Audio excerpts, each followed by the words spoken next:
An ETF was up 42%, and yet investors still lost money. What? How could this possibly be? So this is a great piece. I didn't know my man had a Substack. Here's my man Jason Patak, who's with Morningstar, and I had no clue he had a Substack. I just came across this piece, and I guess from Morningstar, as a matter of fact. And then, this is fantastic. Wish I was making this up. An ETF gains 42% as investors still lose money. Man, such a great piece, man. This is going to be your yield max, and we're going to talk more about yield max here in just a second. Ain't that right, Pablo? So if you love Pablo, make sure you smash that like button right there. Pablo says smash. Oh, look at that guy. So cute. Look at that. Oh, he loves his dad. So smash that like button for Pablo. So watch this. Yield Max Coin Option Income Strategy ETF. Oh, it just makes my head hurt having to say all that. Or VTI, Total Stock Index. Listen, I'm going to buy the Yield Max Coin Option Income Strategy ETF or VTI. I'm going with VTI 100 times out of 100 just because it's easy. And for my simple infantry mind who's from Maine, I like simple. Keep it simple, stupid. It gained 42% from August 14th, 2023 to April 30th, 2025. Holy crap. 41%, 42% annualized. What? You can see right here, 10,000 growth went from $8,250 or whatever to $20,000. What? Look at that. Crazy. Or 18,199 exactly. You can see right here. Cumulative return, 82%. Annualized return, 41. Over the period, the ETF received nearly $2 billion in cash. $2 billion. Net assets, cumulative net flows. Look at that money coming in. Crazy. How much did investors ETF make in dollar terms over this period? They lost money.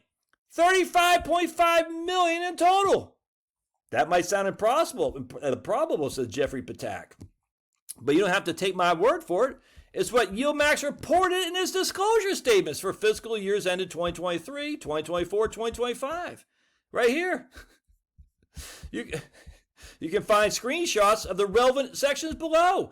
Net increase in net assets from operations, 3.5, I guess, I don't know if that's in millions or billions, I can't tell. But you see, 3.5. So the end of 2023, yeah, right there. There you go, 3.6 million. Well, that's got to be in billions. I don't know, whatever it is. It doesn't matter. We'll just say 3.6 million right there. Net increase in assets right there. Net increase in net assets, 3.6 million in 2023. Come down here. I can't make that bigger, but let's see if I can't make it bigger. Hold on. And he highlights this, 36 million down net increase in assets, and this is in 2025, April 2025, 36 million less.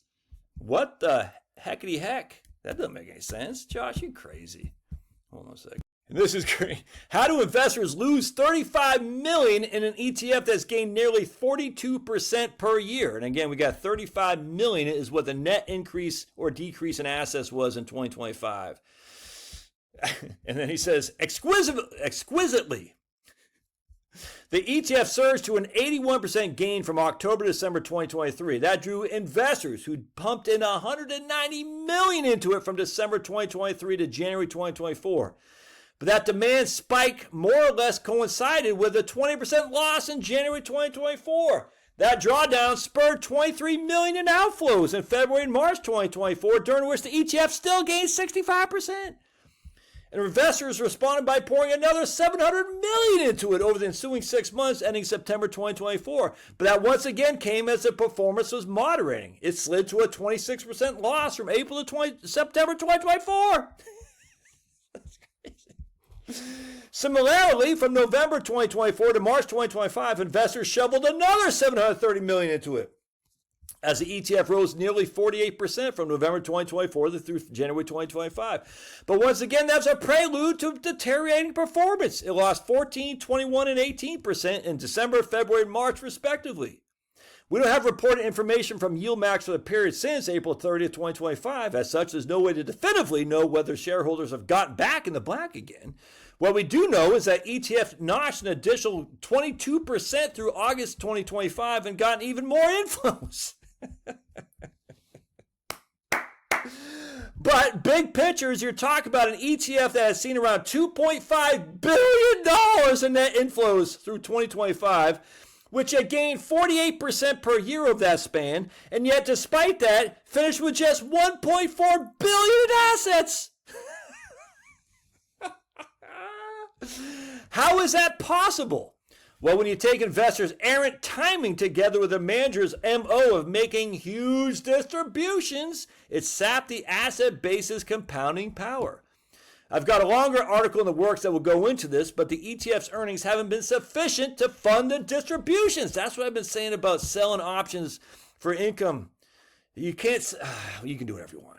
People are like, I can sell an option and get 11% yield. Are you actually getting an 11% yield? It's a return of principal. The ETF's earnings haven't been sufficient to fund the distributions. To plug the hole, the manager has had to return capital. It's not a yield, it's a return of principal. You can see that in the screenshots I've included above. Distributions to shareholders. All right, let's see what we got here. This guy should win a Nobel Prize for this right here. Let's see if we can't find that. All right, so you can see right here in 2023, they had 3.5 million come in. Again, I'm just using million. It's probably billion. They had 2.8 going out the door, distributions to shareholders right here. Here they had, let's see here. I can't even see it. I don't have my distribution to shareholders. $130 million distribution to shareholders right here.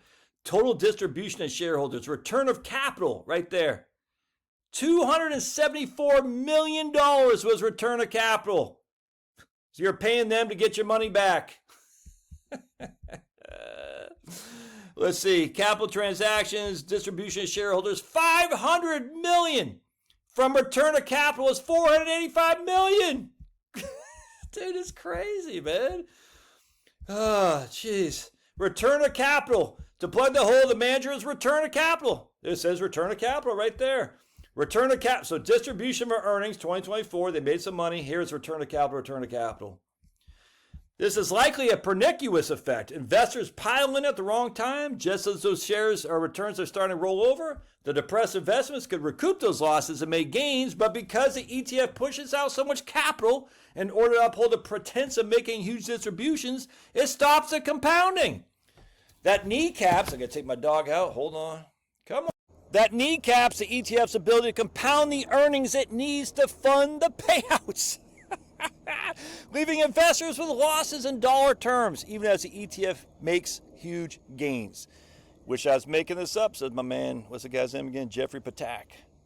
Jeffrey Pataki, just had an eye. He's married to George Pataki. Remember the old governor of New York? Let's see some of the comments on here. Great article.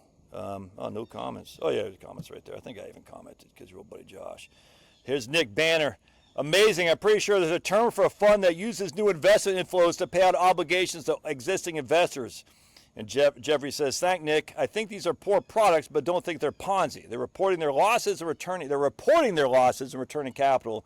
It does have a spinning plates feeling to it, where performance and yield begets flow, which begets return of capital that is mistaken for yield. I don't even know what a spinning plates thing means, but I don't think people are being literally defrauded.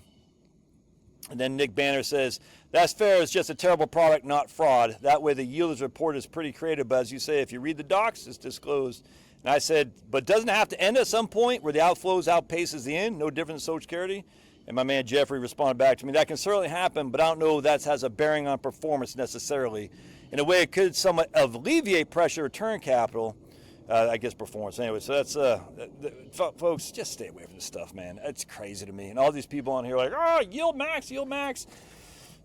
People don't know how Ginnie Mae was. Look at the history of Ginnie Mae, by the way. You want to see something funny that'll rock your world. If you look at the Ginnie Maes in the early 80s, I'm already 9 minutes in, so I'll stop there. Just look at Ginnie Maes in the early 80s and see what happened to grannies who bought Ginnie Maes thinking they're going to get a great yield, and it worked against them, almost the same scenario. All right. And look, do whatever you want. I don't care. They're not fraudulent. They're not. They're just saying, hey, you got to know what you're buying. Just keep it simple, stupid.